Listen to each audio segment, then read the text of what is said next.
ঝাল ঝাল মুরগির মাংস।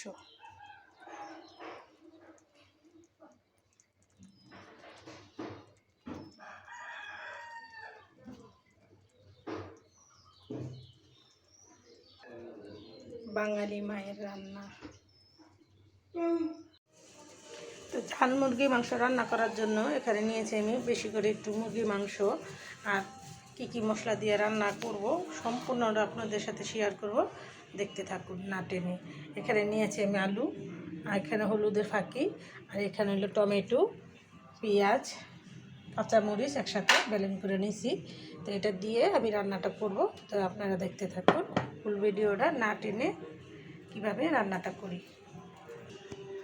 প্রথমে আমি লবণ দিয়ে দিব, আর দিয়ে দিব একটু হলুদ দিয়ে মাংসটা আমি মেখে ভাইজা নিব।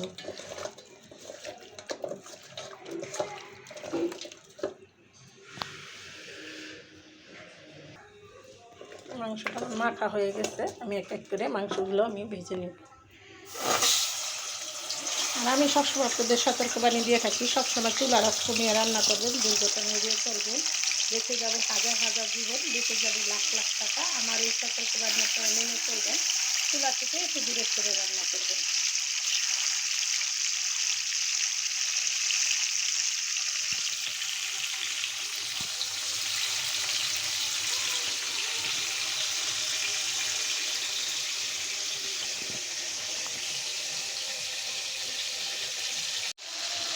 মাংসগুলো আমার ভাজা হয়ে গেছে, আমি এখন আলুগুলো ভেজে নেব।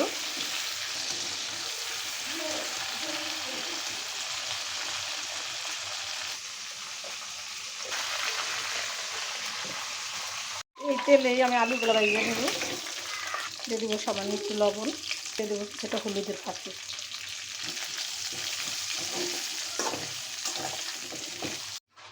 আমি অল্প আছে আলুগুলো ভাজা নিব, আর এই তেলেই আমি আলুটা ভাজলাম, আর এই তেলেই আমি মাংসটাও রান্না করব। তাই মাংসটা রান্না করার জন্য এখানে আমি নিয়ে নিব হলুদের ফাঁকে হাফ চামচ, আদা রসুন বাটা হাফ চা চামচ, স্বাদ মতো নুন।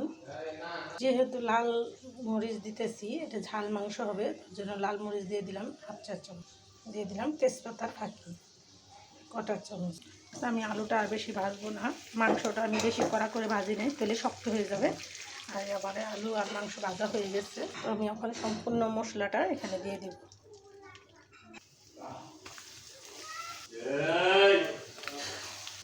সম্পূর্ণটা মশলা দিয়ে দিলাম, আমি এখন চুলার আঁচটা বাড়িয়ে দিলাম। আমি সবসময় আপনাদের সতর্কবাণী দিয়ে থাকি, চুলার আঁচ কমিয়ে রান্না করবেন, দুর্ঘটনা এড়িয়ে চলবেন, বেঁচে যাবে হাজার হাজার জীবন, বেঁচে যাবে লাখ লাখ টাকা। আমার এই সতর্কবাণী আপনারা মেনে চলবেন, চুলা থেকে একটু দূরে সরে রান্না করবেন।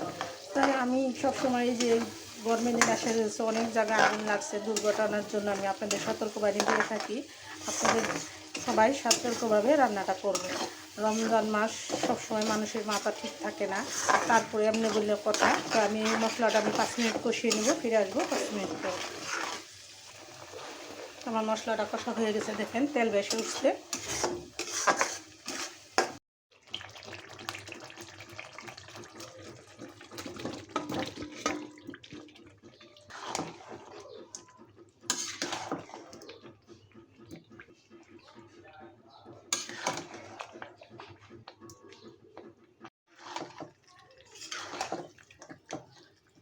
তো শাহি গরম মশলা গুঁড়ো দিয়ে দিব 1 চামচ শাহি গরম মশলার গুঁড়ো।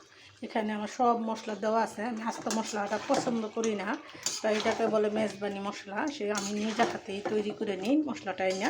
আর আমার সব রান্নাতে আমি নিজে হাতে তৈরি করা মশলা দিয়ে রান্নাটা করি।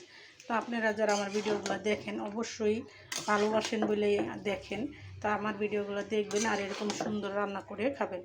দেখেন মুরগিটা ভাজা, হালকা ভাজা দিয়ে নিচ্ছি।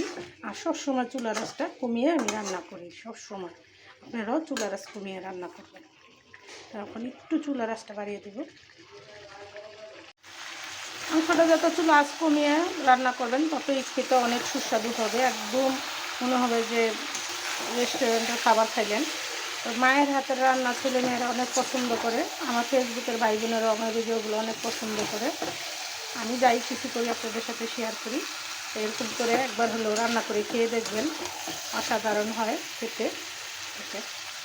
এটাতে আমি বেশি একটা পানি ইউজ করি নাই, পাকা টমেটো, পেঁয়াজ কাঁচামরিচ, আদা রসুন বাটা আর সামান্য কিছু তেল দিয়ে আমি রান্নাটা করলাম। একটু শাহি গরম মশলার গুঁড়ো দিলাম, একটু তেজপাতা গুঁড়ো দিলাম, তো সেটা দিয়ে আমি রান্নাটা করলাম আর আপনাদের সাথে শেয়ার করলাম। তো ভিডিওটা আর বড় না করে ছেড়ে রেখে দিব। আসসালামু আলাইকুম। আর নতুন নতুন ভিডিও পেতে আমার সাথেই থাকবেন। আর ভিডিওটা বড় না করে এখানে রেখে দিলাম। আসসালামু আলাইকুম।